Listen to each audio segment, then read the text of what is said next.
your nation, your province, your southern Alberta. From the heart of Lethbridge, it's Bridge City News Weekend Edition. I'm Naveen Day. Thanks for joining us for a look at what made headlines this past week. The Alberta Serious Incident Response Team is investigating the death of a man followed when he went into medical distress in police custody. In a release from the Lethbridge Police Service, officers responded to a report of an unwanted person at a Southside residence on March 24th. A 59-year-old man was arrested after he was acting erratically at the scene and was physically restrained by police. The man was put in a police vehicle but then later became unresponsive while officers were still on the scene. EMS attended the scene and transported him to the Chinook Regional Hospital, but he later died on April 2nd. Lethbridge Police provided an update in relation to a high-risk incident on Monday at a residence along 5th Avenue North near Emmanuel Christian Elementary School. BCN on the scene captured what appeared to be police confronting a woman at 2139 5th Avenue North. A tactical team was later deployed. On Monday evening, LPS released an update stating that shortly before 8 p.m. the woman was safely taken into custody. It is unclear what factors are behind the incident, but police have named the matter a mental health issue and will not release any further details. Now, if you're one of those people that tends to have a heavy foot and gets a lot of photo radar tickets, you might be happy about this. Alberta's overhaul to photo radar enforcement officially went into effect on April the 1st. The new regulations prohibit photo radar on numbered provincial highways and limited its use to school, playground, and construction zones.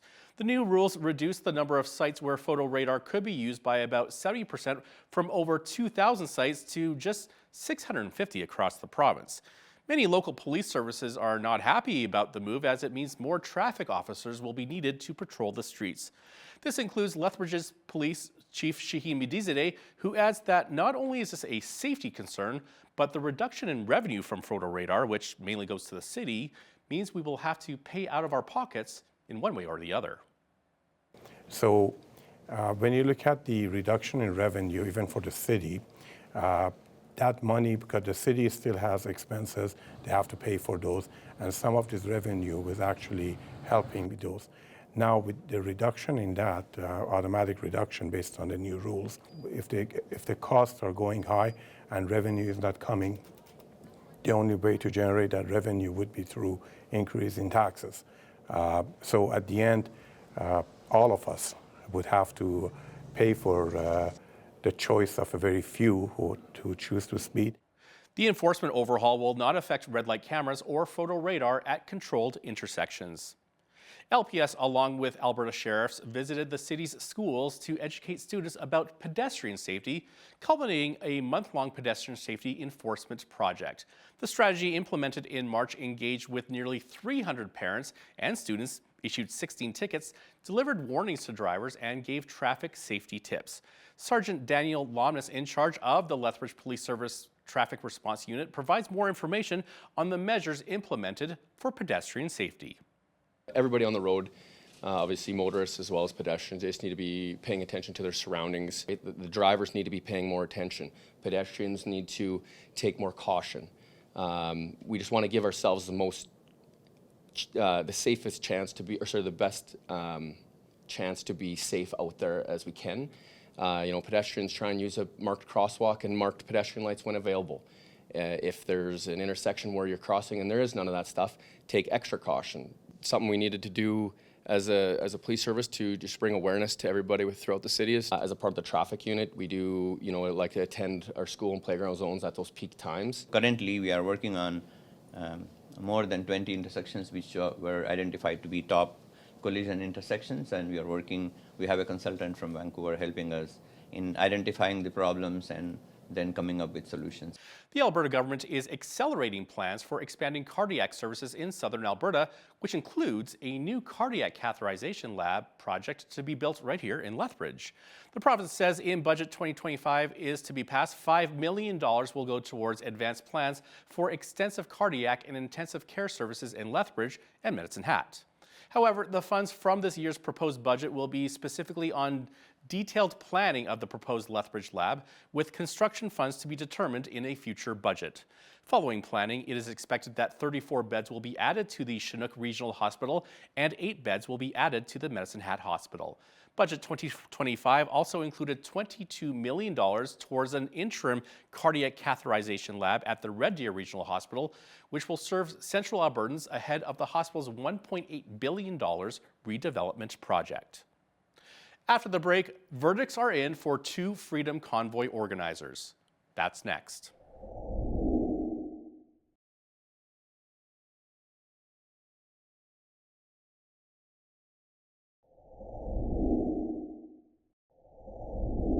Mixed verdicts were handed Thursday to Freedom Convoy organizers Tamara Lich and Chris Barber at their trial in Ottawa for their roles in the mass protests that took place in the country's capital for 3 weeks in early 2022.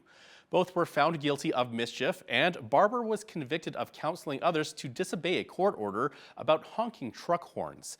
In finding the 2 guilty of mischief, Ontario Court Justice Heather Perkins McVeigh said the evidence shows that the 2 routinely encouraged people to join or remain at the protests despite knowing the adverse effect it was having on downtown residents and businesses. But both were found not guilty of all other charges, including intimidation, obstructing police, and counseling others for those offenses. Court will reconvene on April the 16th to set a sentencing date.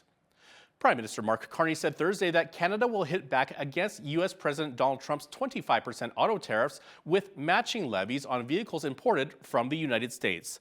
All of that money, he said, will go directly to auto workers and companies in Canada affected by the trade war. We received confirmation that the latest reciprocal tariffs will not be imposed on Canada. At the same time, President Trump confirmed that the tariffs announced last week against our auto industry will come in, and indeed have come into effect today. So while it's progress that further tariffs were not imposed on Canada yesterday, the President's actions will reverberate here in Canada and across the world. 3 different sets of U.S. tariffs remain in place and will continue to pose significant threats to Canadian workers and Canadian businesses. Now, speaking in Montreal Friday morning, Carney promised to increase the CBC's funding by $150 million, saying it plays a vital role in Canadian storytelling, news, and information. During a campaign stop in Edmonton on Tuesday, NDP leader Jagmeet Singh vowed to crack down on, quote, so-called cash-for-care clinics that charge Canadians for basic services. He would also ban American firms from buying up Canadian healthcare assets. We also heard recently from Mark Carney that he said he would not expand pharmacare. And we're not surprised by that. I don't think anyone should be surprised by that, because the Liberals would have never brought in pharmacare but for New Democrats fighting for it and forcing them to do it. And it shows you again that the Liberals are not committed to healthcare. They're not committed to pharmacare. They're not going to expand it. So we got Mark Carney, who's not going to stand up and defend our healthcare. We know that Pierre Poilievre is going to accelerate selling it off and privatizing it. So who's going to stand up for you and your family to ensure that healthcare is never on the negotiating table, that we defend our public universal healthcare? That's New Democrats. Singh also pitched to voters that his party will close corporate tax loopholes that he says cost Canadians up to $39 billion. Should they form government, a Singh-led NDP says they will end tax agreements with countries used as tax havens. Meanwhile, Conservative leader Pierre Poilievre promised to enact 5 recommendations put forward by the country's energy sector. He spoke while campaigning in St. John's, Newfoundland and Labrador. The energy companies themselves, the 14 biggest of them, wrote all of us a letter. Every national leader, Conservative, Liberal, NDP, Green Bloc, wrote us all a letter with 5 demands. They said, either you do these 5 things or we will not be able to grow and break our dependence on the Americans. They're very specific. 1, repeal the No New Pipelines law and the tanker ban so that we can ship our resources to non-American markets. 2nd, it now takes, after the lost Liberal decade, it now takes 17 years to get a mine approved, while other countries do it in mere months. We can protect our environment and our population, but do it quickly. That's why I have announced I am committed to the Build Canada demand to reduce wait times for permits to 6 months. Next, the cap. The Liberals have imposed an energy cap. This will prevent our industry from growing and even force it to shrink in size because the policy is to reduce the output of the industry. I have said I oppose the energy cap. And then we have the carbon tax, the famous carbon tax. You know, up until about 2 months ago, the Liberals said that if we didn't have a carbon tax, the whole planet would be lit aflame. If you tax the industrial backbone of the country, you tax every single person who lives in a modern economy. That tax increase will drive jobs away. Toronto area candidate Paul Chiang says he is no longer running for the Liberals in this federal election, but it's not because his leader kicked him out. There have been days of mounting pressure for Chiang to resign or for the Liberals to fire him over his comments that a political opponent could be turned over to Chinese officials in return for a bounty. Chiang made the comments in January about Conservative candidate for Don Valley North Joe Tay, who had a bounty placed on him by Hong Kong police last December. Chiang told a Chinese language newspaper 3 months ago that everyone at a conference could claim a bounty if Tay was brought to Toronto's Chinese consulate. Tay is among 6 overseas activists targeted by Hong Kong police, which in December announced a bounty of about $180,000 for information leading up to his arrest. But when pressed about this at a news conference on Monday, Liberal leader Mark Carney had this to say. Mr. Chiang has apologized for his comments. It's a lapse of judgment. He's apologized for his comments. He's apologized directly to me. He's apologized directly to the individual. He has a long record of service. He's going to continue his candidacy. Chiang dropped out of the race just before midnight Monday evening, just hours after the RCMP told the media it's looking into whether Chiang broke the law. Now, to give us his thoughts on Chiang dropping out of the election is our political reporter and Toronto Sun columnist Brian Lilly, who sat down with BCN's Jeanette Roche. Take a look. A complete failure of leadership by Mark Carney. This was his first real leadership test and utter incompetence. Back in January, Paul Chiang, who is currently, he's still the Liberal MP for Markham, Unionville. This is an area northeast of Toronto. Very large Asian population there. There's a place called the Pacific Mall. You go there and you're going to see more Chinese lettering than you will see English lettering at times. Trust me, fantastic, fascinating place, but a big Chinese population. And Paul Chiang is of Chinese descent. Born in Pakistan to Chinese parents, came to Canada as a kid, served 28 years as a municipal police officer in York Region, just north of Toronto. Great story. But he's talking about one of his competitors, not in the same riding, but a Toronto riding, Don Valley North, this guy named Joe Tay. Joe Tay is also an immigrant from China, Hong Kong specifically, and he's still active in speaking out for democracy in Hong Kong and in China broadly. Well, Chinese government doesn't like this. Authorities there put a bounty on his head of 1 million Hong Kong dollars, which amounts to just under 200,000, 185 to 200,000 Canadian dollars. And Paul Chiang is out at an event in January speaking to Chinese language media, and he tells them all, you could go and take Joe Tay to the Chinese consulate in Toronto and collect the bounty money of 1 million Hong Kong dollars. He basically encouraged people to kidnap his political rival and hand them over to an authoritarian regime that would definitely jail him, possibly kill him. And this broke. So, as I said, the comments were in Chinese in January. Most English-speaking Canadians didn't hear about them. Right. Come Friday, the Toronto Association for Democracy in China puts out a news release saying, look, there's still Chinese foreign interference going on. Here's what the guy said. Here's what it is translated into English. Here's why this is a problem. I mean, we can all just look at the comments and say, that's a problem. Advocating that people take your political rival and hand them over to an authoritarian dictatorship is absolutely abhorrent. It was sometime, Paul Chiang did not deny the comments. He put out an apology. He later apologized to Joe Tay. But Mark Carney didn't fire him. In fact, I was there on Monday morning in an industrial park north of Toronto where he defended him. There were 6 different questions put to Mark Carney about this during his news conference. And he defended Paul Chiang to the hilt, called him a man of integrity.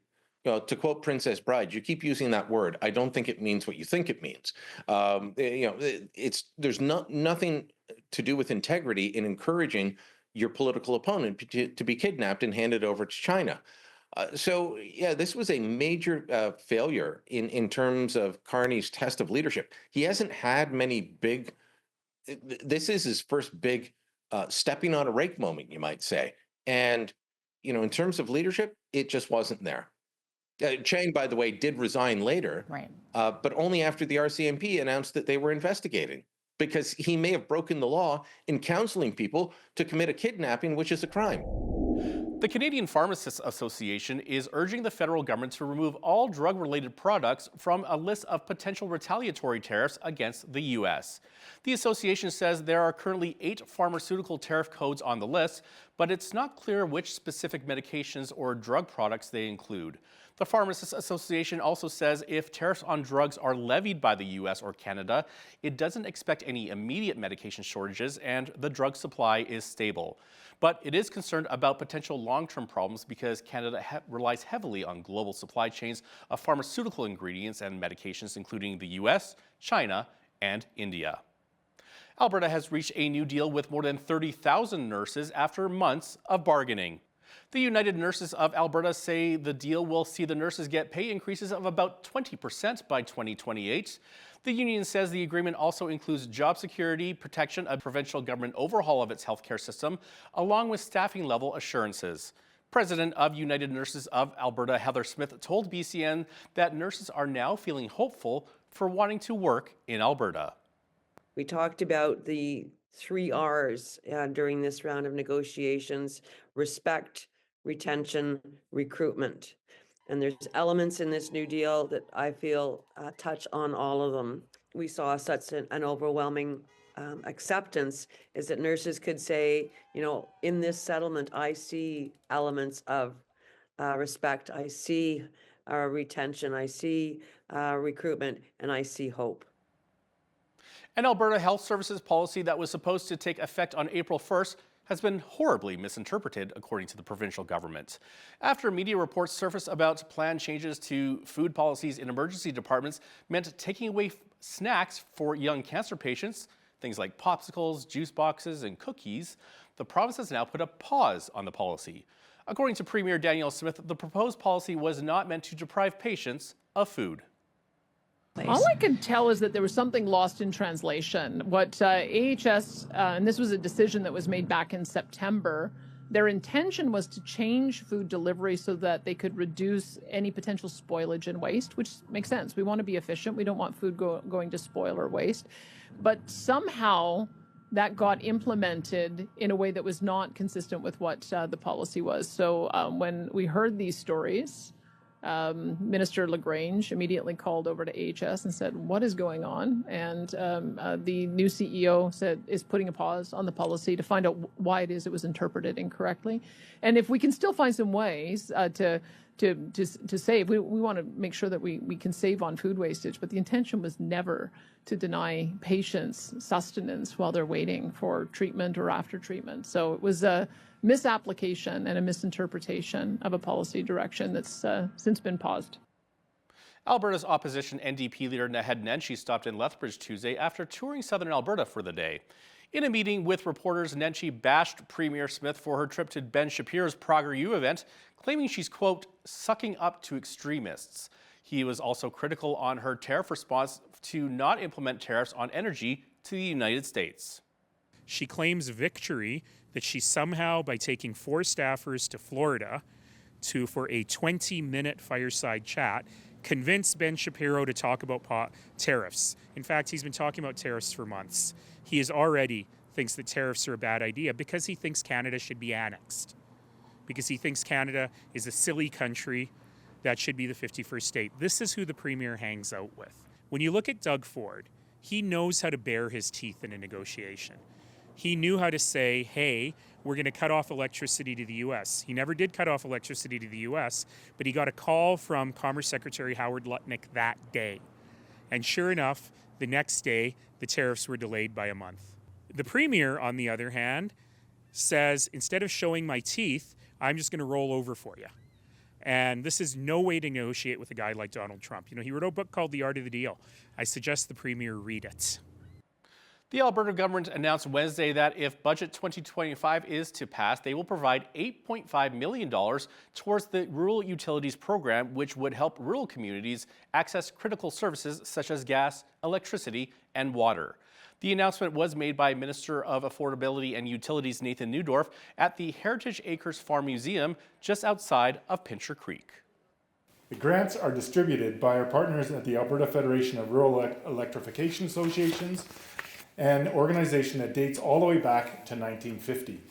This funding means more families in rural and remote areas can keep their lights on and their homes warm.